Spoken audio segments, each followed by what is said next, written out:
자, 우리 옆에 사람 좀 보시면서 같이 인사할까요? 하나님이 사람이 되셨습니다.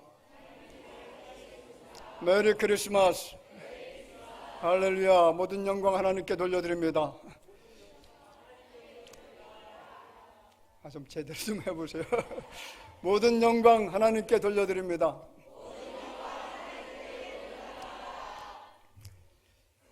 네, 오늘 성탄절 날을 맞이해서 여러분과 여러분의 섬기는 가정에 주님이 주시는 참된 평강과 기쁨과 희락이 넘치는 천국과 같은 가정이 되어지기를 바라고요. 우리 대화교회도 은혜와 사랑이 충만한 교회, 그리고 이 나라 이 땅에도 주님이 주시는 평강으로 충만케 되어지는 은혜로운 역사가 이 날에 나타나게 될 줄로 믿습니다.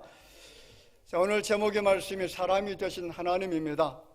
요한복음 1장 말씀을 보면 예수님께서 성육신을 설명하시면서 말씀이 육신이 되었다, 그렇게 표현하고 있습니다. 뭐가 육신이 되었다고요? 자, 말씀은 원어로 보면 로고스라고 하는 말이죠. 이 로고스가 육신이 되어졌다, 그렇게 이야기를 합니다. 영원하신 말씀께서 성부 하나님과 함께 계셨는데, 그 함께 계셨던 하나님께서 말씀 되신 그 하나님이 육신의 몸을 입고 이 땅에 오셨다는 거죠.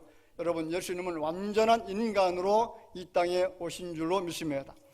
영혼과 육체를 완전히 구비한 완전한 사람으로 우리 가운데 오셨습니다. 이것을 우리는 로고스의 인격성이다, 이렇게 이야기를 합니다. 예수님이 완전한 인성을 가지신 증거는 성경에서 확실하게 많은 곳에서 증거로 나타납니다. 여러분, 예수님이 무엇으로 탄생하셨나요? 아기로 탄생을 하셨지요. 탄생하신 장소가 분명합니다. 시간도 분명하고요. 그리고 성장 과정도 성경은 분명하게 설명하고 있습니다. 누가복음 2장 52절에 보면 예수는 지혜와 키가 자라가며 하나님과 사람에게 더욱 사랑스러워 가시더라. 그렇습니다. 예수님께서 지혜로워지시고 키가 점점 자라나셨다는 것은 육신의 성장 과정이 우리 사람들과 똑같았다는 것을 보여주고 있다는 거죠.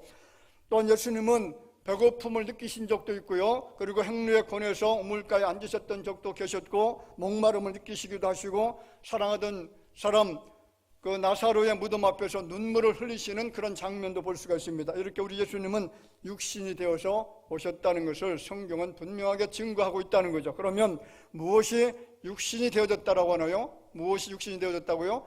말씀이 육신이 된 겁니다. 자, 이 말씀이 누굽니까? 삼위일체 하나님 가운데 제위 되신 성자 하나님이시고 그리스도 되시는 분이십니다. 요한복음 1장 1절에 보죠. 태초에 말씀이 계시느라, 이 말씀이 하나님과 함께 계셨으니 이 말씀은 곧 무엇입니까? 하나님이시라. 그렇습니다. 태초에 말씀이 계셨다는 것은 이미 우리가 이 땅에 살기도 전에, 이 세상이 만들어지기도 전에 태초 시간의 처음 시작 이전부터 계셨던 분은 말씀이고 그 말씀은 하나님이셨다는 것을 분명하게 말씀을 하고 있다는 겁니다.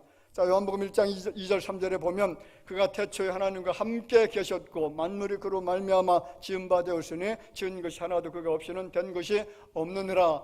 자, 성자 예수님 말씀 되신 그분께서 하나님과 함께 계셨는데 언제부터 함께 계셨다고요?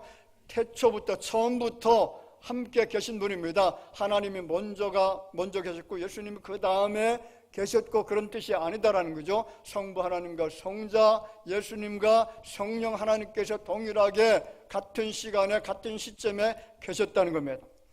그의 존재는 다시 말하면 태초 이전이고 영원 전부터 계신 분입니다.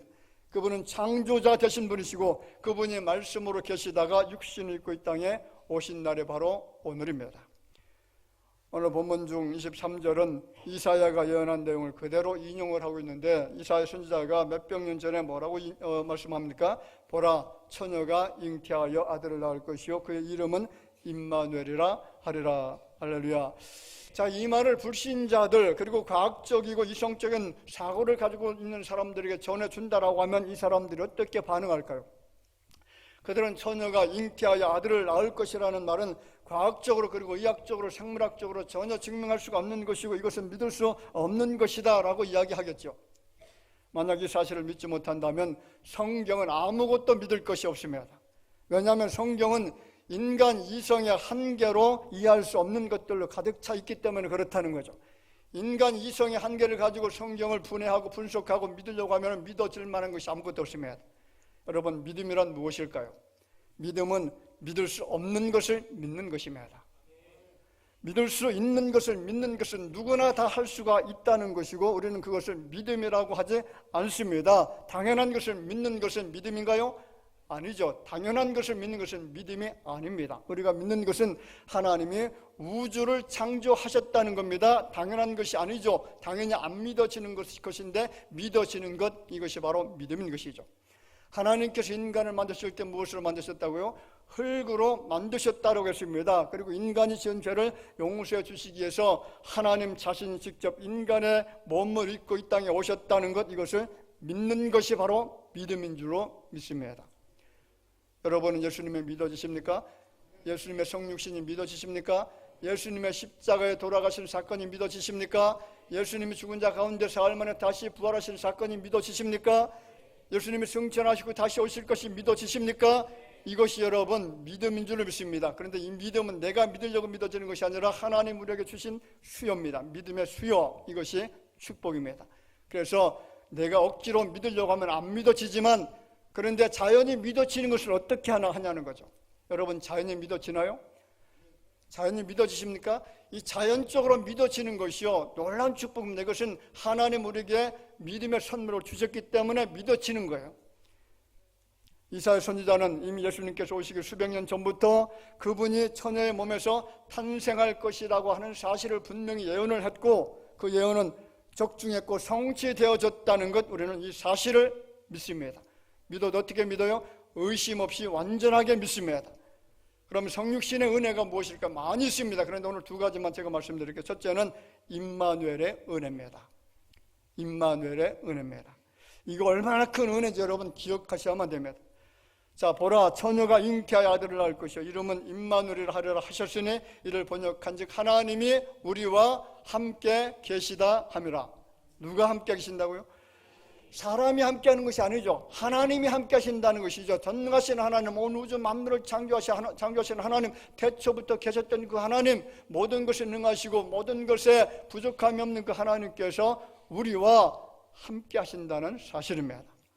히브리어로 임마누엘이라고 하는 것은 우리와 함께라는 그런 뜻이고요. 엘은 하나님이죠. 그래서 하나님이 우리와 함께 하신다. 하나님이 나와 함께 하시고 하나님이 내 가정과 내 자녀와 내 교회와 그리고 이 나라와 함께 하시는 사건이 무슨 사건이요? 임마누엘의 사건입니다.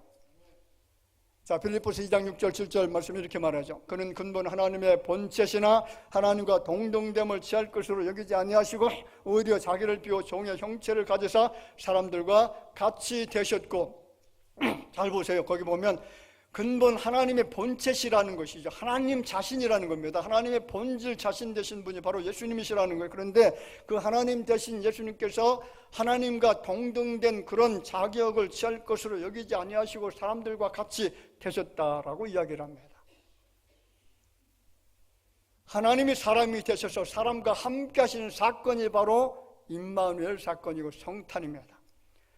예수님은 제자들과 함께 하셨죠. 3년 동안 같이 동고동락했습니다. 같이 힘들었고 같이 그리고 굶주리기도 하시고 같이 고통을 당하셨으며 가난한 자들과 함께 하셨고 고통당하는 자, 병든 자, 그리고 소망 없는 이런 사람들과 늘 함께 동행하셨던 분, 그분이 바로 예수님이십니다. 여러분, 세상에서 가장 고통스러운 것이 뭔지 아시나요? 정말 고통스러운 것은요, 버림받는 거죠. 버림받는 것. 내가 가장 사랑했던 사람으로부터 버림받을 때 그 고통이 얼마나 큽니까? 내가 가장 신뢰했던 사람으로부터 버림받을 때의 그 고통은 말로 형용할 수가 없습니다. 사랑하는 가족과 형제로부터, 아버지로부터, 어머니로부터, 자식들로부터 버림받을 때, 내 이웃들로부터 그렇게 버림받을 때에 우리의 정신세계는 완전한 충격입니다. 그런데 멀리 계시는 것처럼 보이던 하나님께서 우리와 함께 하시기 위해서 오셨다는 사건, 여러분, 이것이 우리에게 정말 은혜가 되어져야 될 줄로 믿습니다. 지금 예수님은요, 멀리 계시지 않아요. 누구와 함께 계신다고요? 나와 함께 계시고 내 옆에 계시고 내 안에 계시고 내 마음속에, 내 영혼 속에 계시는 분이 바로 예수님께서 함께 계신다는 사실입니다. 무엇을 통해서? 성령을 통해서. 우리는 눈으로 볼 수가 있고 귀로 들을 수가 있습니다. 우리 손으로 만질 수가 있습니다. 인간의 모습으로 오셨기 때문에 그렇게 느낄 수가 있다는 거죠. 우리 가슴으로 느낄 수 있는 하나님께서 우리 곁으로 오신 사건이 바로 성탄이죠. 그분이 바로 예수 그리스도 임마누엘 하나님이 되신 줄로 믿습니다. 만약 우리가 사람이 되신 예수 그리스도를 전혀 모르고 다만 유대인처럼 구약에 있는 하나님만 안다고 한번 생각해 보세요. 그러면 하나님께서 어떤 하나님인지 그 이미지를 한번 그려보시기 바랍니다. 구약 성도들을 섬겨왔던 하나님은 그 높이 그리고 멀리 계신 하나님으로 느껴질 겁니다. 거룩하신 하나님이시고 두려우신 하나님이십니다. 시내 산에서 우레소리와 연기와 구름 가운데 임하시던 도무지 접근할 수 없는 하나님을 느낄 겁니다. 자, 출애굽기 24장 1절 2절 말씀에 보면 또 모세에게 이르시되 너는 아론과 나답과 아비후와 이스라엘 장로 70명과 함께 여호와께로 올라와 멀리서 경배하고 너 모세만 여호와께 가까이 나오고. 자 보세요, 이스라엘 장로 70명과 함께 여호와께로 올라오는데 멀리서 경배하라는 거예요. 가까이서 경배할 수가 없습니다. 모세만 가까이 나오고 그들은 가까이 나오지 말며 백성은 너와 함께 올라오지 말라. 하나님과 가까이 할 수 없는 성도들이 구약 성도들이었습니다. 자, 출애굽기 19장 12절 말씀을 보면 더 심각한 내용이 나타나죠. 같이 읽어볼까요? 너는 백성을 위하여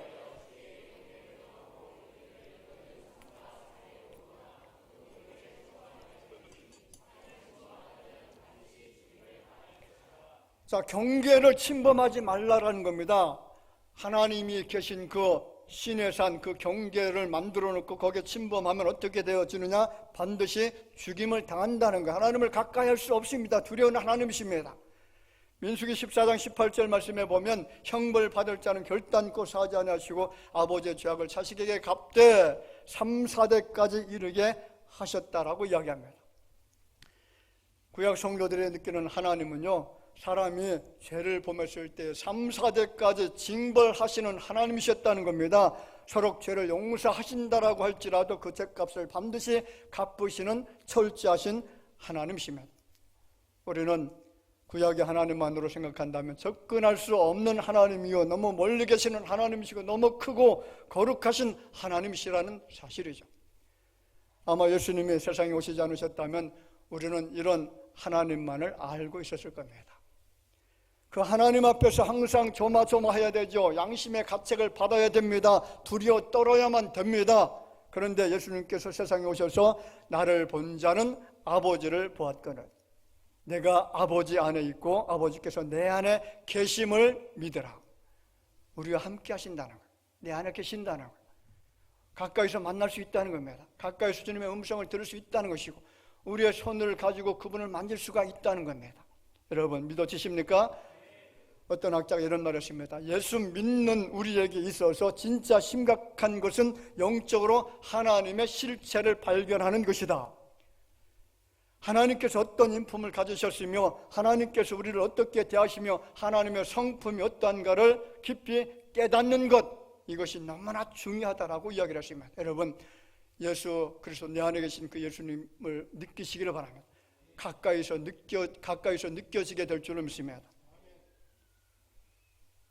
예수님을 통해서 임마누엘 되신 하나님, 세상에 오신 하나님, 내 곁에 오신 하나님, 나를 지금 만져주고 계신 하나님, 내 마음을 지금 움직이시고 감동시키시는 그 하나님, 나에게 귀를 기울이시는 그 하나님을 만난 사람은 그 사람의 인격 안에 놀라운 변화가 일어나기 시작합니다.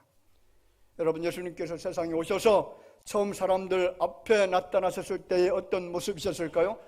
우리가 가까이 가서 그분의 옷자락을 잡을 수가 있었다는 거죠. 그분의 눈에 눈동자를 맞추면서 얼마든지 친구처럼 대화를 나눌 수 있는 평범하고도 평화로운 그런 모습으로 나타나신 분이 예수님이셨습니다. 예수님께서 세상에 오셔서 사람들 앞에 나타나셨을 때에 가난한 자들, 고통당하는 자들, 세상에서 짓밟히는 자들에게 제일 먼저 관심을 가지시고 그들 앞에 나오셔서 말씀하시고 만져주시고 치료하시고 그분들의 소원을 들어주셨던 분, 로고스 대신 말씀 대신 하나님이었습니다. 예수님 뭐라고 합니까? 수고하고 무거운 짐진 자들아 다 내게로 오라. 내가 너희를 쉬게 하리라. 내가 너희를 쉬게 하겠다. 내가 울 때 내 곁에서 함께 눈물을 흘려줄 수 있는 분은 예수님이십니다. 여러분, 긴 병에 효자 없다라고 하잖아요. 긴 병에 효자가 없다라고 합니다. 아무리 가까운 사람이라고 할지라도, 아무리 사랑하는 사람이라고 할지라도 언젠가는 떠나가게 되었습니다. 언젠가는 멀어집니다. 그런데 예수님은 내가 울 때, 내가 병들어 신음할 때, 내가 고통당할 때에, 내가 억울함을 당하고 정말 힘겨워할 때에 내 옆에 계셔서 나를 만져주시면서 나와 함께 눈물을 흘려주시는 분, 내 대신 울어주시는 분, 임마누엘 하나님이십니다. 내가 좌절하고 앉아서 일어나지를 못할 때 내 곁에 와서 내 손을 붙들어 주시고 일으켜 주시는 분이십니다. 저는 이런 하나님을 정말로 감히 생각도 못했습니다. 이제는 사람이 되어서 세상에 오신 예수님 때문에 하나님이 이런 분이었구나, 이렇게 자상하신 분이셨구나, 이렇게 따뜻한 분이었구나, 이것을 우리가 느끼게 될 줄로 믿습니다. 옛날처럼 멀리 보이는 하나님, 높이 보이던 하나님이 아니시다라는 거죠. 내 안에 나와 함께 내 곁에 계시는 하나님을 예수 그리스도가 우리에게 알게 해 주었습니다. 그 이름이 바로 임마누엘 하나님이십니다. 두 번째는 속죄의 은총을 베풀어 주셨던 분이십니다. 자, 마태복음 1장 21절 말씀 같이 읽어보겠습니다. 아들을 낳으리니 이름을 예수라 하라. 이는 그가 자기 백성을 그들의 죄에서 구원할 자이심이라 하느라. 할렐루야.